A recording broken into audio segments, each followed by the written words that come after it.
చూస్ country delight live better. ఇప్పుడే country delight app ని download చేసుకోండి. Welcome to Suman TV. నేను మీ రోషన్. సో ప్రస్తుతం నాతో పాటు ఉన్నారు టార్జాన్. సో టార్జాన్ అంటే దాదాపు 34 సంవత్సరాల ఇండస్ట్రీకి వచ్చి మోర్ దెన్ 200 ఫిలిమ్స్. ఒకప్పుడు పోకిరి, ఆర్య 2, రణం, శ్రీయాంజనేయం ఇలాంటి సినిమాలలో టార్జాన్ గారు లేకుండా మనకి ఏ సినిమా కనిపించదు అనమాట. ప్రతి ఒక్క స్టార్తో వర్క్ చేసి తర్వాత కాలంలో చాలా సినిమాలు తగ్గించుకుంటూ వచ్చారు అనేదానికి చాలా మంది చాలా సమాధానాలు చెప్తారు. కాబట్టి ఫర్ ద ఫస్ట్ టైం ఆయన వచ్చి ఫస్ట్ ఇంటర్వ్యూ ఇస్తున్నారు కాబట్టి ఏం మాట్లాడతారో ఆయన మాటలోనే విందాం. సో టార్జాన్ అన్న ఎలా ఉన్నారు? నమస్తే. చాలా బాగున్నా. ఓకే, చాలా హ్యాపీగా ఉంది. చాలా ఇయర్స్ తర్వాత మిమ్మల్ని ఇలా స్క్రీన్ మీద ఇక్కడ చూస్తున్నాం. ఎందుకంటే మేము చిన్నప్పుడు అంతా రిలీజ్ అయిన ప్రతి సినిమా థియేటర్లో చూసేటప్పుడు మీ టైమింగ్ కానీ, మీ కామెడీ కానీ, మీ విలనిజం కానీ అండ్ అంటే మీ హైట్ వెయిట్కి డైరెక్టర్స్ కూడా అలాంటి క్యారెక్టర్సే ఇచ్చారు మీకు. హీరోస్ కూడా మీకు అంత ఇంపార్టెన్స్ ఇవ్వబట్టే క్యారెక్టర్స్ పేలయ్యని చెప్పుకోవచ్చు థియేటర్లో. ఇప్పటికి రీల్స్ వస్తూ ఉంటాయి, రణం సినిమావి, శ్రీ ఆంజనేయవి, ఆర్య 2ది, పోకిరివి, ఇవన్నీ వస్తూనే ఉంటాయి రీల్స్. మీ మీద చూస్తూనే ఉంటాం, మీమ్స్ లో వాడుతూ ఉంటారు. More than 200 films. ఏం చెప్తారు మీ కెరీర్ గురించి, మీ సినిమాల గురించి? ఫస్ట్ కెరీర్ గురించి ఏముంది, చాలా సినిమాలు చేశాను. ఇప్పుడు ఈ మధ్యన మొన్న ఒక 2 years నుంచి స్టేజ్కి వెళ్ళా. స్టేజ్ ఓకే అంటే సినిమా అనేది ఒక ఆర్టిస్ట్ ఎప్పుడైతే అంటే ఈ మధ్యన అంటే ముందేంటంటే డైరెక్టర్స్ అందరూ మన తన అని ఉండే. ఇప్పుడు తన మన లేదు, ఎవడొస్తే ఆడి క్యారెక్టర్ చేస్తుంది. ఇంకోటి సినిమాలో హిట్ అవుతే ఇండస్ట్రీ మొత్తం ఆడెంబడే ఉరుకుతుంది. ఒక సినిమా హిట్ అయిందంటే ఆర్టిస్ట్నే వాడతారు తప్ప ఇంకా పాత వాళ్ళను అంత ఇంట్రెస్ట్ తోని పిలవడం లేదు. ఓకే, అది మెయిన్ ప్రాబ్లం. ఓకే, తర్వాత ఈ మధ్యన ఒక 10 years నుంచి కోఆర్డినేటర్స్ అని వచ్చారు. ఓకే, వాళ్ళు ఎవరిని పడితే తెచ్చేసేస్తున్నారు. అదొక ప్రాబ్లం ఇప్పుడు. తర్వాత నేను చెప్పాలంటే ఏంటంటే, నేను ఏ ఆఫీస్కి వెళ్ళను. సినిమా వస్తే చేస్తా, లేకపోతే లేదు. ఇప్పుడు అడగంది అమ్మాయిని అన్నం పెట్టదు, అవునా కదా? ఓకే. సో ఇప్పుడు నేను 170 సినిమాలు చేసి మళ్ళీ పోయి సార్ నాకు వేసేమంటే ఒక్కొక్కరు తిక్కోళ్ళు ఉంటారు, సార్ ఫోటో అంటారు. ఇప్పుడు కూడా అంటే ఒక డిఫరెంట్ క్యారెక్టర్. అంటే ఇప్పుడు ఒక అహంకారం పెరిగిపోయింది, మమకారం తగ్గింది, జనాలకు మంచి లేదు. ఇప్పుడు మొత్తం చచ్చిపోయింది. చెప్పాలంటే పెద్ద ఆర్టిస్ట్ కూడా పెద్దగా వాల్యూ ఇవ్వట్లేదు. 100% ఇవ్వడం లేదు. ఓకే, కానీ మిమ్మల్ని సినిమాలలో ఎలా చూసాం అంటే మీ విలనిజం చూసి, మీ గెటప్ అంటే మీ హైట్ వెయిట్ చూసి ఏంటి ఒక్కసారిగా బొట్టు, నామాలు, గెటప్ అంతా ఏంటన్నా? నేను ఒక 7-8 years నుంచి అరుణాచలం వెళ్తున్నాను. రమణ మహర్షి గారి దీంట్లో కంప్లీట్ ఇంకా నెలలో ఒక 2-3 times వెళ్తాను. ఎక్కువ మెడిటేషన్కి వెళ్తాను. కాబట్టి కంప్లీట్ ఇంకా ఆయన దాంట్లోనే ఉన్నాను. ఎప్పటి నుంచి అనిపించింది ఇది? అంటే ఏ పరిస్థితులలో అనిపించింది?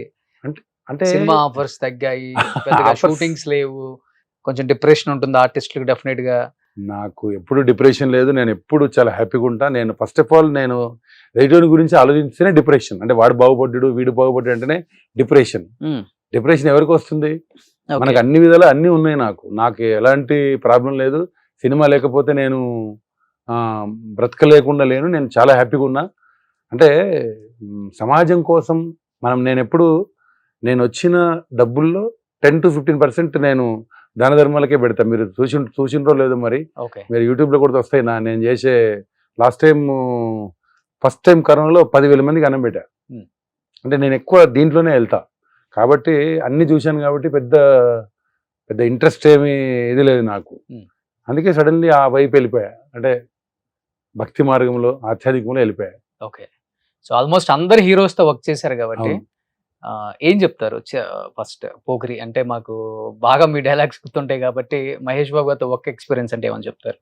మంచి హీరో, చాలా బాగా ఇది చేసేవాడు. అందరు మాక్సిమం ప్రతి ఒక్క హీరోతో చేశాను. చిరంజీవి గారితో, వెంకటేష్ బాబు గారితో, ఎన్టీఆర్ గారితో, మన అరవింద సమేత చేశాడు 3 years బ్యాక్. అవును, అందరితోనే మాక్సిమం అందరితో చేశా. అంటే మిమ్మల్ని బాగా ఇష్టపడే హీరో ఎవరు? మనకి ఎలా షూటింగ్ సినిమా అయిపోయిందంటే మళ్ళీ నేను ఇక్కడికి వచ్చి మళ్ళీ అసలు ఈ సినిమా అయిపోయిందంటే అంతే. ఇంకా ఏ హీరోతోని అంత పెద్ద మనకేమే అంత ర్యాప్ ఏం లేదు. అసలు పెంచుకోరు అంటే ఇష్టం లేదు నాకు. అంటే నేను ఒక టైప్ ఆఫ్ క్యారెక్టర్ పెంచుకోవాలంటే నేను వెళ్ళి ఇప్పుడు ఈ సినిమా ఇండస్ట్రీకి ఏంటంటే పోయి వెళ్ళి ఈ ఏమంటారు దాన్ని తెలంగాణలో జోకుడు ఇవన్నీ నాకుండే. నా పని ఏందో చేసుకుని వెళ్ళిపోతా తప్ప మళ్ళీ రాను. ఇంకా షూటింగ్ ఉంటేనే వస్తా.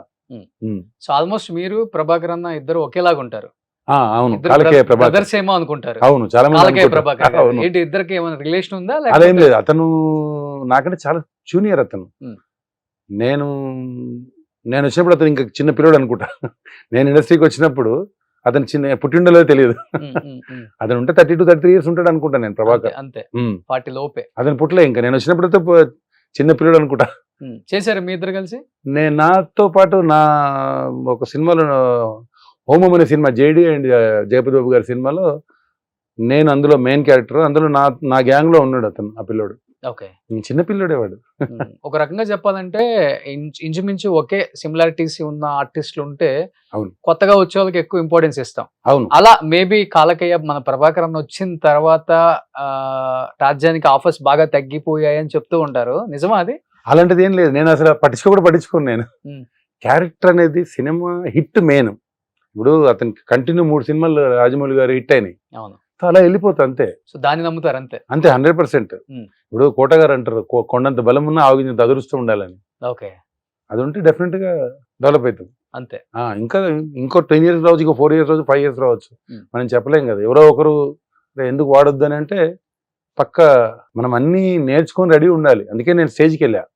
ఇంచుమించు ఒక 10 ప్లేలు చేశాను ఈ మధ్యన 2 years. అందరు స్టేజ్ నుంచి సినిమాకి వస్తారు. అవును, మీ సినిమా నుంచి స్టేజ్ 100% నేర్చుకోవాల్సింది ఎంతో ఉంది. సినిమా నటుడికి రోజు కొత్తనే. ఒక డైరెక్టర్ దగ్గరికి వెళ్తే అతను ఒక డిఫరెంట్ స్టైల్లో ఇస్తాడు, ఇంకో డైరెక్టర్ దగ్గరికి ఇంకొక డిఫరెంట్ స్టైల్లో ఇస్తారు. కాబట్టి రోజు స్టూడెంట్ లాగానే నేర్చుకోవాలి మనం. ఓకే. సో అందులో కూడా అంటే చాలా మంది పాత నటులందరూ రేలంగ్ గారు కానీ, కోట గారు కానీ, బాబుమోహన్ గారు కానీ, వీళ్ళందరూ స్టేజ్ నుంచి వచ్చారు. మనం ఎక్కడో తప్పు జరగవచ్చు, మనం యాక్ట్ కరెక్ట్ చేయలేకపోవచ్చు అని నేను స్టేజ్కి వెళ్ళడం జరిగింది. ఓకే. ఫస్ట్ సినిమా ఏంటి మీది? నాది శివ, బట్ చిన్న వేషం. శివ గాయంలో మంచి వేషం. ఓకే. గాయంలో రాము గారు నన్ను ఇంట్రడ్యూస్ చేసి రాము గారే, మా రాము గురువు గారు రాము గారే. ఓకే. సుమన్ టీవీలో మీ పర్సనల్ అండ్ బిజినెస్ ప్రమోషన్స్ కోసం కింది నెంబర్కి కాంటాక్ట్ చేయండి.